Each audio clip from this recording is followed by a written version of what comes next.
rassemblement, il est principalement contre les violences policières, celles qu'on a vues à Sainte-Soline, mais pour nous, elles ne peuvent pas du tout être isolées en fait, de ce qui se passe en général, que ce soit dans le cadre de la mobilisation contre la réforme des retraites, mais aussi aussi dans toutes les mobilisations du mouvement social et aussi dans les quartiers populaires. Donc nous, on est contre toutes les violences policières. On considère que ce qui se passe, contrairement à ce que dit M. Darmanin, ce n'est pas des bavures de certains policiers, ce sont des ordres qui viennent d'en haut. Et c'est vraiment une politique du maintien de l'ordre qui est souhaitée, voulue.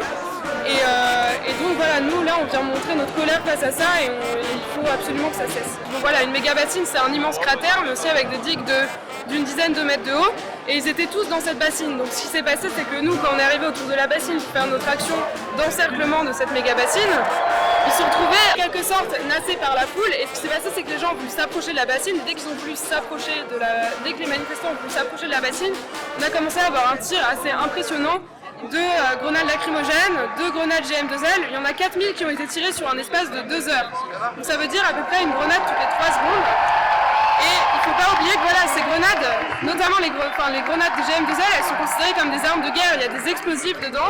En fait, ce qui se passait, c'est qu'on jetait des grenades qui sont extrêmement dangereuses sur une foule assez compacte. Et donc assez rapidement, il y a eu beaucoup de blessés graves. On est là ce soir pour la fin des violences policières, pour la fin d'usage d'armes de guerre dans le maintien de l'ordre de ce pays. On est là ce soir pour la démission de Darmanin, qui ne respecte plus les volontés citoyennes, qui ne respecte plus les décisions de justice.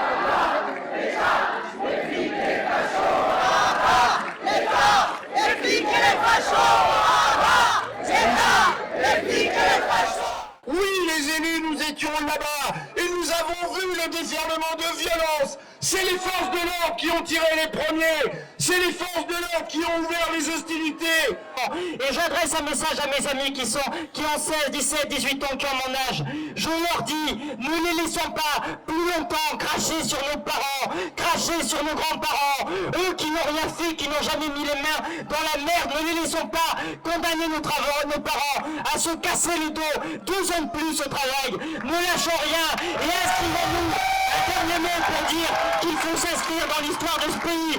Parce que ce pays, ceux qui ont écrit l'histoire de ce pays, ceux qui font tenir la France debout, c'est ceux qui ont lancé des pavés vers le ciel, c'est ceux qui ont érigé des barricades. Et ce soir on ne part pas, demain on ne part pas, après-demain on ne part pas, on sera là jusqu'au bout. Et gare à eux, gare à la revanche quand tous les pauvres s'y mettront. Tremblez, tremblez. Notre lutte est non seulement juste, mais absolument nécessaire. Contre l'intimidation et la répression du gouvernement, nous sommes organisés. Contre sa violence, nous sommes plus déterminés que jamais. En éborgnant notre collègue, cheminot et syndicaliste,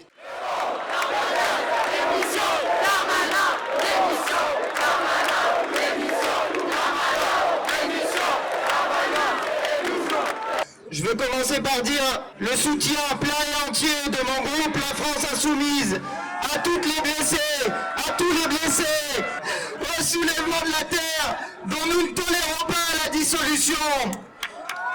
Quel est le sens d'envoyer 3000 gendarmes pour garder une bassine vide? Quel est le sens de tirer 4000 grenades lacrymogènes? Ces violences qui sont commises, elles ne sont pas seulement commises contre les luttes écologistes.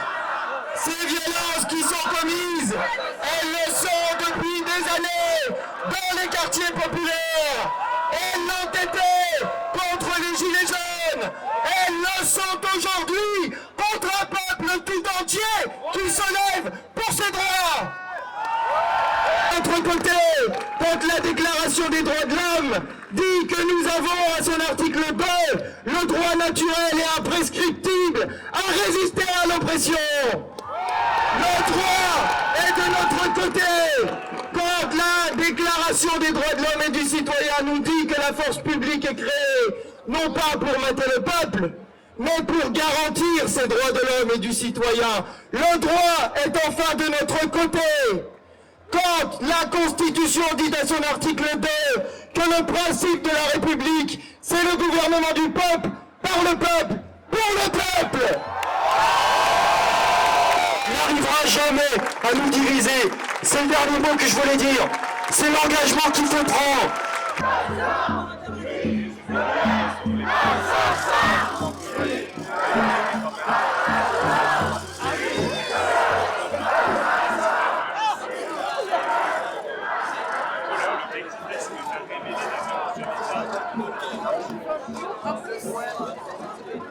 Ok, c'est pas du tout éthique. Et du coup, t'as trouvé ça en fait.